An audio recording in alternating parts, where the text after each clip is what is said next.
Baik, Assalamualaikum warahmatullahi wabarakatuh. Mahasiswa saya sekalian yang saya banggakan, mata kuliah filologi, juga mata kuliah kodikologi dan filologi. Ya. Baik, kita melanjutkan ya atau bertemu lagi pada materi di minggu 3 ya, melanjutkan materi yang sudah kita bahas di video sebelumnya. Ya. Baik, nanti kalau saudara mau versi lengkapnya ya, bisa saudara baca kembali PowerPoint yang akan saya share atau saya bagikan di classroom kita masing-masing ya. Nah, adapun yang tidak saya tuliskan tetapi saya sampaikan secara lisan, nah itu bisa dicatat atau bisa diingat-ingat ya. Nah, nanti juga menjadi salah satu bahan untuk ITS kita nanti ya. Baik, saya lanjutkan materinya. Tadi kita membahasnya sampai ada 2 wangsa besar ya, maaf, atau ada 2 dinasti besar di Kerajaan Sriwijaya, yaitu dinasti Sanjaya dengan corak agama Hindu dan kemudian Shailendra yang bercorak agama Buddha ya. Setelah sebelumnya beralih ya, jadi yang awalnya Hindu kemudian Buddha gitu ya. Nah, karena Sriwijaya ini kerajaan besar, maka kerajaan ini meluaskan daerah kekuasaannya hingga di daerah Jawa Tengah begitu ya. Nah, pada akhirnya jejak dari 2 dinasti ini itu bisa kita jumpai pada bangunan-bangunan candi yang ada di sekitar Jawa Tengah. Nah, gitu ya. Jadi dari ini saya lanjutkan slide-nya ya. Jadi dari wangsa Sanjaya sendiri ya, dengan corak Hindu maka melahirkan ini ya, candi-candi yang bernuansa agama Hindu. Jadi cirinya seperti apa? Cirinya adalah kalau candi-candi Hindu itu atapnya meruncing ke atas gitu ya. Nah, meruncing ke atas. Nah, kemudian kalau peninggalannya di Indonesia tuh contohnya seperti Candi Prambanan ya, merupakan candi terbesar di Indonesia. Nah, itu peninggalannya dinasti Sanjaya. Adapun yang Shailendra karena sudah menganut kepercayaan Buddha, maka corak-coraknya pun bangunannya seperti khas dengan corak agama Buddha seperti ini ya. Jadi dia lebih melebar, tidak meruncing seperti yang candi Hindu.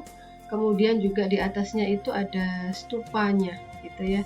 Nah, di ujungnya itu ada stupanya. Ini ciri khasnya seperti itu.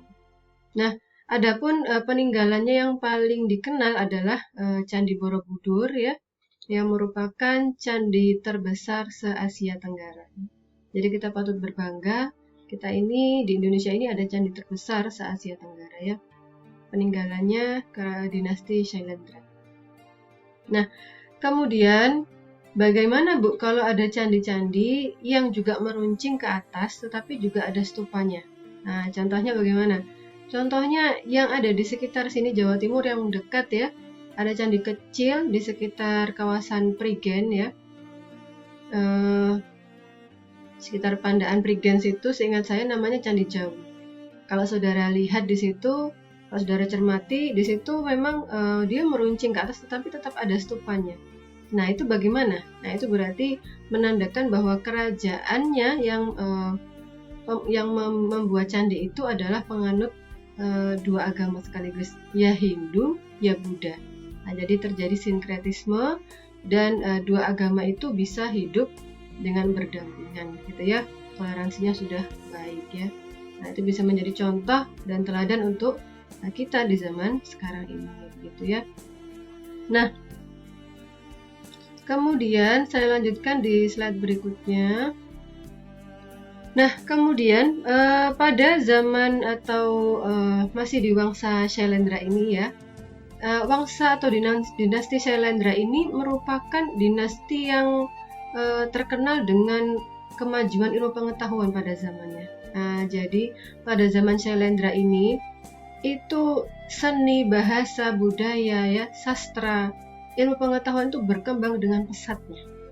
Nah, kemudian disitulah juga merupakan salah satu tonggak awal penulisan manuskrip di Indonesia, ya, di Nusantara. Jadi Indonesia itu, kalau kita sebutnya Indonesia itu sampai mana-mana sebetulnya ya, itu menjadi terpisah karena ada penjajahan. Jadi Indonesia, Malaysia itu satu wilayah semua, ya, Singapurnya, kemudian Thailandnya, ya, dan sederet-deretnya itu sebetulnya kita satu wilayah. Jadi kalau mau menyeberang sudah nggak pakai paspor, hanya pakai kapal besar begitu ya kira-kira. Jadi kita menjadi terpisah-pisah itu karena ini menjadi wilayah kekuasaan A dan ini menjadi kekuasaan B. Jadi ada banyak negara seperti yang kita kenal sekarang. Nah, pengantar saja ya. Nah, kemudian pada masa kerajaan atau dinasti Shailendra ini di bawah kerajaan Mataram kuno, ya. Jadi rajanya banyak, tapi satu yang saya sebutkan di sini di bawah kepemimpinannya Raja Dyah Balitung, ya. Nah, seorang raja, laki-laki atau perempuan, Bu? Laki-laki, ya. Raja Dyah Balitung, ya. Nah, disitulah mulai adanya penulisan manuskrip pertama. Jadi kalau yang sebelumnya kita sudah mengenal aksara, sudah mengenal bahasa, tapi dituliskannya masih di prasasti, ya, kira-kira begitu. Kalau peninggalannya kita sebut dengan prasasti, jadi masih medianya masih batu, tugu-tugu, gitu ya, tulang-tulang, ya, dinding-dinding batu. Nah, kalau yang di sini di zaman awal, di zaman kerajaan Mataram kuno dan kemudian masih di bawah pengaruh bangsa Shailendra, itu kita sudah menggunakan media yang berbeda. Jadi medianya di sini adalah media kertas lokal, ya. Pada saat itu adalah lontar, ya. Jadi saudara bisa mencari di YouTube cara pembuatan kertas lontar itu dari apa sih, dari pohon apa, ya. Dari pohon apa saudara bisa cari. Nah, lebih kurang dari pohon siwalan, ya. Kalau ada yang di sekitar Pantura itu banyak sekali.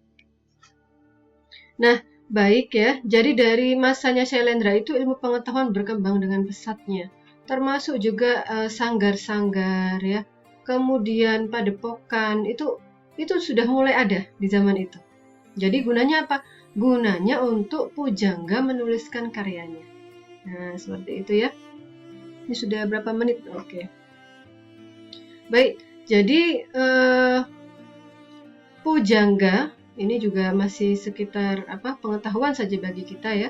Jadi pujangga zaman dulu lampau ya dengan zaman sekarang itu berbeda maknanya. Nah, jadi kalau pujangga zaman lampau itu tidak sembarang orang bisa dapat gelar pujangga, melainkan orang yang ilmunya sudah menyeluruh. Ya, betapa banyaknya dari misalnya pujangga-pujangga misalnya Empu Yogiswara, Empu Kanwa, ya, Empu Prapanca, ya, dan banyak yang lainnya. Sebetulnya kalau kita mengingat nama Empu, itu jangan-jangan kita mengingatnya sebagai seorang pembuat keris. Padahal bukan, padahal Empu itu gelar seorang pujangga. Dan pujangga pada zaman lampau itu pasti orang cendekiawan atau orang yang menguasai ilmu pengetahuan pada zamannya, ya. Dan kebanyakan juga seorang filsuf, ya, orang yang sangat pandai dalam berfalsafah, seorang pemikir, bisa filsuf ketuhanan, kemanusiaan, filsuf kehidupan, atau bahkan ditambah juga dengan menguasai bidang-bidang politik, filsuf politik, gitu ya. Jadi zaman dulu itu pujangga itu raja juga banyak yang jadi pujangga, ya. Manuskrip-manuskrip kita itu banyak juga yang merupakan karya-karya seorang raja, ya. Banyak juga yang merupakan karya-karya seorang ulama, seorang sufi, ya. Banyak sekali. Contohnya Hamzah Fansuri, syair burung pingai yang terkenal itu ya. Nah, itu kan beliau seorang ulama sufi itu. Nah, jadi kita kalau misalkan merujuk pada KBBI sekarang, maka makna pujangga itu mengalami seperti degradasi atau penurunan gitu ya. Jadi kalau kita merujuk namanya pujangga itu apa? Pujangga adalah orang yang menguasai atau paham dalam bidang sastra, meliputi penulisan prosa, puisi dan drama. Nah, jadi seperti itu. Ya, tetapi kalau pada zaman lampau itu tadi, ya, betul-betul seorang cendekiawan, orang yang pakar dalam bidangnya, karena ilmunya sudah menyeluruh tadi, ya, maka mudah bagi dia untuk menulis, halus sudah perasaannya, gitu ya. Jadi karya-karya besar tidak mungkin lahir dari orang-orang yang tidak besar, ya. Maka pujangga itu orang-orang besar semua. Sekurang-kurangnya dia adalah seorang pemikir ya. Nah, nanti saya sampaikan juga, disitulah nanti kita mengenal bahwa karya sastra zaman lampau, manuskrip-manuskrip zaman lampau itu kebanyakan dengan corak sastra, gitu ya. Nah, tetapi bedanya apa? Sastra zaman lampau itu bersifat didaktis atau mendidik. Jadi, orang dulu itu kalau berteori, menyampaikan ilmu pengetahuan tidak langsung dengan teori seperti kita. Misalnya nih, teori filologi itu begini, langkah kerja penelitiannya begini. Tidak. Dia capaian pembelajarannya seperti ini, tidak begitu. Tetapi disampaikannya itu dengan cara bersastra. Jadi frame-nya nampaknya sastra, terlihatnya sastra. Tetapi ketika dibaca, loh, ini kan ajaran filsafat etika, ini kan filsafat moral. Nah, contohnya Ramayana yang sudah saya tugaskan untuk saudara baca. Nah, contohnya lagi, misalnya berisi tentang ajaran tasawuf, begitu ya. Serat Wirid Hidayat berisi tentang ajaran makrifat. Nah, seperti itu. Karya sastra tinggi semua itu coraknya seperti karya sastra, gitu ya. Kakawin Ramayana juga begitu. Banyak sekali pelajaran moral yang bisa kita petik dari situ ya. Kemudian juga bisa berisi tentang cerita sejarah seperti Babat Gersik. Nah, Babat Gersik itu kalau kita baca itu seperti cerita sastra, artinya ada tokohnya, ada penokohannya, sifat karakternya ya, ada alur ceritanya, tapi rupanya sejarah Gersik ya, pada zaman Islamisasi terutama. Jadi seperti itu. Jadi ya, nanti kalau saudara membaca jangan kaget, ini kok seperti cerita sastra, betul ya, tapi sebetulnya isinya itu beragam, ada agamanya, ada aturan budaya, tata cara upacara, begitu ya, dikemasnya dengan sastra semua, dan itu menarik ya. Nah, seperti itu.